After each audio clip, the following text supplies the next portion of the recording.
नमस्कार. पत्रकार हेमंत सुशीला श्रीराम जोशी. 82च्या अगदी सुरुवातीला एक अतिशय चांगलं व्यक्तिमत्व आपल्या राज्याचे मुख्यमंत्री होणार हे ठरलं होतं. इंदिरा गांधींनी तेच नाव पुढे केलं होतं.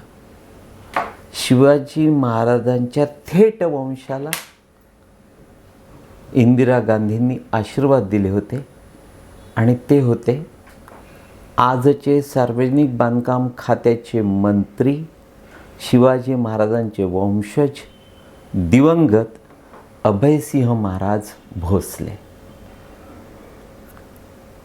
इंदिरा गांधींनी भोसलेंना अंतुलेनंतर मुख्यमंत्री करायचं आहे हे जाहीर केलं आणि का कोण जाणे, कसं घडलं ते माहीत नाही.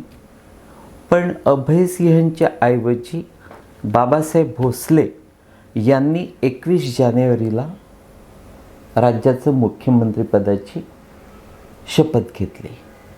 त्याआधी अंतुले डिसेंबर 81 अखेरपर्यंत मुख्यमंत्री होते, पण ते त्या सिमेंट प्रकरणात अडकले आणि त्यांना तडकाफडकी राजीनामा द्यावा लागला. अंतुले जसे वर्ष दीड वर्षात घरी गेले, तोच प्रसंग पुढे बाबासाहेब भोसलेंवर आला आणि त्यांना देखील राजीनामा द्यावा लागला. पण मला त्यावेळी वाईट तेच वाटलं की आपल्या या राज्यात आजतागायत जे अत्युत्तम मुख्यमंत्री झाले त्यात एक नाव मागे पडलं आणि ते महाराजांचं, अभयसिंह राजेंचं. अभयसिंह राजेंनी नक्कीच इतिहास घडवला होता. एक सभ्य आणि सुसंस्कृत व्यक्तिमत्व. मी त्यांच्या अतिशय जवळचा होतो, ते माझ्या अतिशय जवळचे होते आणि अतिशय आतल्या गोष्टी ते मला सांगायचे. माझा आणि त्यांचा घरोबा होता. मित्रांनो, आठवण झाली ती सार्वजनिक बांधकाम खात्याचे मंत्री, त्यांचे चिरंजीव शिवेंद्रराजे भोसले यांच्या एका लेखामुळे. परवा 18 ऑगस्टच्या एका भारतीय जनता पक्ष किंवा महायुती विरोधातल्या दैनिकात याच शिवेंद्रराजेंचा अप्रतिम लेख आहे. विकसित महाराष्ट्राचा उन्नत मार्ग, आणि त्याखाली त्यांनी आपल्याला आपल्या या राज्यासाठी रस्त्यांच्या महाविकासासाठी कसं कर्ज घेणं, डॉलर स्वरूपात परदेशी चलन आणणं, कर्ज घेणं कसं आवश्यकता आहे, त्यावर त्यांनी फार सुंदर लिखाण केलं आहे. मित्रांनो, एक किस्सा सांगतो की एक कॉल गर्ल होती आणि ते एका विशिष्ट हॉटेलमध्ये नियमित धंदा घ्यायला जायची. 1-2 गिऱ्हाईकं करायची आणि सोबतीला ती दररोज जाताना आपल्या मैत्रिणीला न्यायची. मैत्रीण बाहेर बसलेली असायची.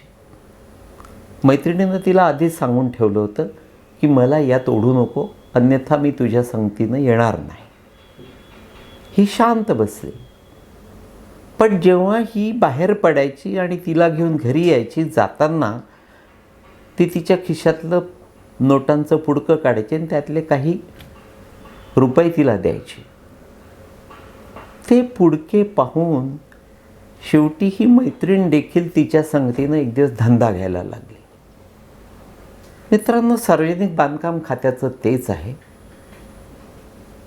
शिवेंद्रराजे तुम्हाला देखील या राज्याचं मुख्यमंत्री केल्या जावं असा एक विचार फडणवीसांच्या डोक्यात आहे आणि भारतीय जनता पक्षाच्या पक्षश्रेष्ठींच्या देखील तेच मनात आहे. तुमच्या योजना चांगल्या आहेत, पण सार्वजनिक बांधकाम खात्याचे मंत्री झाल्यानंतर सुरुवातीचे वर्षभर नितीन गडकरी ज्या पद्धतीनं फक्त विकासाच्या गप्पा मारायचे आणि विकास साधायचे, त्यांचं पैशांकडे लक्ष नव्हतं. त्या गडकरी पद्धतीनं जर तुम्ही आजपासून पुढे काम केलं तर वडिलांना जे जमलं नाही ते तुमच्या नशिबात नक्की असेल, माझं वाक्य लिहून ठेवा. पण सार्वजनिक बांधकाम खातं हे महसूल खात्या पद्धतीनं बदनाम करणार आहे.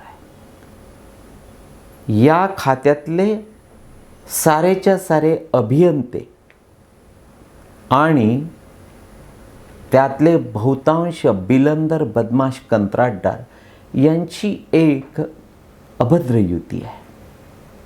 आणि हीच युती त्या वेळेच्या मंत्र्यांना देखील त्या वेश्या पद्धतीनं बिघडायला भाग पाडते. त्या वेश्याच्या मैत्रिणीच्या पद्धतीनं जर उद्या तुमचा तोल ढासळला तर मग पुढल्या पिढीत तुमच्या कोण मुख्यमंत्री याचा विचार करावा लागेल. मात्र जर तुम्हाला या राज्याचं मुख्यमंत्री व्हायचं असेल तर सुरुवातीच्या दिवसातल्या गडकरी पद्धतीनं तुम्ही काम करा. पैसे काय हो, येतील. फडणवीसांच्या प्रयत्नांनी, तुमच्या प्रयत्नांनी ते आणल्या जातील, डॉलर स्वरूपात आणल्या जातील. पण त्या पैशांचा जर मुंबई गोवा महामार्ग होणार असेल तर हे स्वप्न कधीही साकारणार नाही. योजना फक्त कागदावर राहतील, कशा बशा पूर्ण केल्या जातील, पण त्याला दर्जा नसेल आणि उभारल्या गेलेल्या रस्त्यांची मुंबई गोवा महामार्ग पद्धतीनं रांड होईल, एवढं लक्षात ठेवा.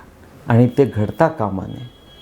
तुम्ही शिवाजी महाराजांचे वंशज आहात, मराठा आहात, तुम्ही सभ्य आणि सुसंस्कृत आहात, बापाच्या पावलावर पाऊल ठेवणारे आहात.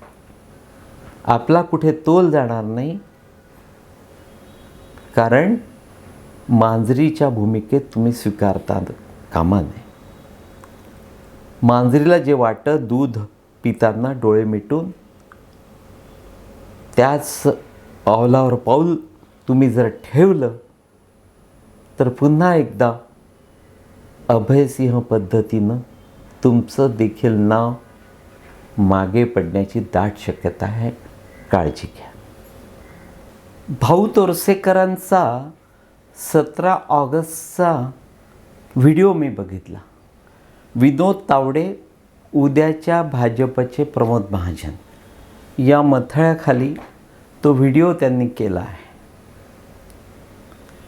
भाऊंची भूमिका कधी बदलते त्याकडे माझं बारीक लक्ष होतं. कारण भाऊ प्रत्येक वेळी, मी गेल्या 40 वर्षांपासून भाऊंना जवळून वाचतो, बघतो, भेटतो, त्यामुळे त्यांची भूमिका ते ज्यावेळी बदलतात त्याच्या आधीच माझ्या ते लक्षात येतं की आता भाऊ आपली भूमिका बदलणार आहेत. त्यांची ती सवय आहे उगवत्या सूर्याला नमस्कार करण्याची. आणि हेच मला फडणवीसांना सांगायचं आहे, त्या केतन पाठकला सांगायचं आहे. म्हणजे जे आपले आहेत त्यांच्याकडे दुर्लक्ष करायचं आणि जे कधीही आपले होणार नाहीत त्यांना डोक्यावर घेऊन नाचायचं. केतन, या बाबतीमध्ये आपण नेहमी काळजी घेतली पाहिजे. भाऊंनी दिल्लीतला मराठी चेहरा म्हणून देवेंद्र फडणवीसांचा एकाही शब्दाने उल्लेख केलेला नाही. किंबहुना त्या अख्ख्या व्हिडिओमध्ये फडणवीस आणि तावडे यांचं कुठेही कंपॅरिझन केलं नाही. कारण वातावरण बदलत आहे हे भाऊंच्या आधीचं लक्षात येतं. आणि मग त्या वेळी ते पुढल्या उगवत्या सूर्याला नमस्कार करायला लागतात. मग कधी बाळासाहेब ठाकरे असतील, कधी भारतीय जनता पक्ष असेल, कधी वेगवेगळ्या पद्धतीचे नेते असतील, त्या वेळेचं लिखाण किंवा व्हिडिओज जर अलीकडले तुम्ही त्यांचे बघितले तर ते लक्षात येईल. आणि गेल्या काही वर्षांमध्ये त्यांच्या बोलण्याचा, त्यांच्या एकंदर व्यक्त होण्याची सारी भूमिका ही फडणवीसांच्या बाजूनं असायची. आणि आता त्यांच्या ते कदाचित लक्षात आलं असावं किंबहुना तुम्हा साऱ्यांनाच ते वाटतं की भाऊ कधीही चुकत नाही, त्यांचे अंदाज योग्य असतात. त्यामुळे भाऊंच्या त्या लक्षात आलं असावं की उद्याचा काळ हा तावडेंच्या बाजूने आहे. आणि अशा वेळी जेव्हा केव्हा फडणवीस अडचणीत असतात 2014 ते आजपर्यंत, त्यावेळी त्यांच्या पाठीशी ते सत्तेत नसतानाही कोण उभं होतं याची जाणीव पाठक खुद्द फडणवीस यांना असायला हवी.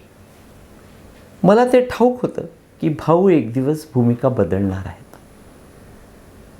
आणि भाऊंनी केवळ एका व्हिडिओमध्ये फडणवीसांना 0 करून टाकला आहे. अर्थात कावळ्याच्या शापानं गाय मरत नसते. भाऊ म्हणाले आणि ते घडलं, फडणवीस संपले असं होत नसतं. पण भाऊंनी उद्याचा प्रमोद महाजन विनोद तावडेंना केला आहे, फडणवीसांना नाही. आता प्रमोद महाजनांची तुम्ही आठवण केली पाहिजे की प्रमोद महाजनांचा जर खून झाला नसता तर मोदी कधीही पंतप्रधान झाले नसते.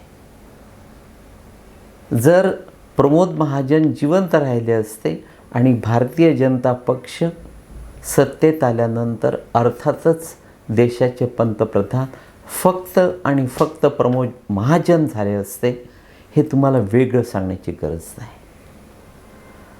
त्यामुळे उद्याचा प्रमोद महाजन विनोद तावडे म्हणजे उद्याचा पंतप्रधान फडणवीस नाही, विनोद तावडे, हे थेट भाऊंनी सांगून टाकलं आहे.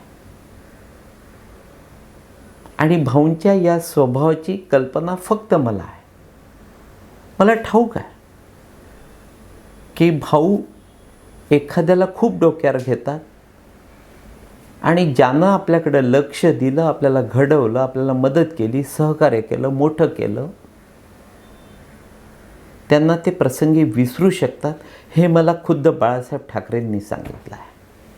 म्हणूनच बाळासाहेब भाऊंना अखेरच्या श्वासापर्यंत विशिष्ट अंतरावर ठेवायचे. ज्या बाळासाहेबांच्या संगतीत एकेकाळी भाऊ 24 तास असायचे. यांनी भाऊंवर टीका करायची नाही, पण भाऊंची भूमिका जी बदलली आहे त्याची काळजी फडणवीसांनी घेतली पाहिजे.